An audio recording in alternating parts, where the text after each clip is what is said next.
त्यात काय मागणी तुम्ही आता निवेदनाच्या माध्यमातून केली आहे आणि तुमचा काय इशारा असणार आहे? धनगर समाजाचे मी पांडुरंग मस्के भोगलगाव आमचे आदरणीय भैयासाहेब असू द्या, शिवक्षेत्राचे सगळे परिवारांचं आमच्या पहिल्यापासून बापदाद्यापासून आम्ही त्याचे सुखादुःखामध्ये आम्हाला सहभागी होते आणि ह्यांनी जातीवादीचा रोष ह्या लक्ष्मण हाकेने करायला नव्हता पाहिजे आणि असं विनाकारण दांडक्याचा शब्द हे करायला नव्हता पाहिजे।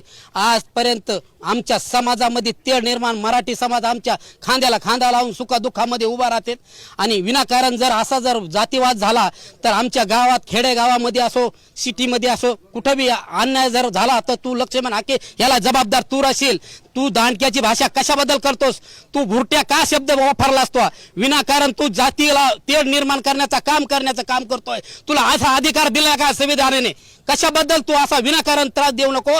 मराठी समाजाला त्यांना आरक्षण मिळू दे। तुला काय त्याचा त्रास आहे? आपल्याला ओबीसीतून एसटी मध्ये जायचंय, विनाकारण का त्रास द्यायला असतो? असं समाजाचा माझा विरोध आहे आणि निषेध करतो हा विषयावर। नक्कीच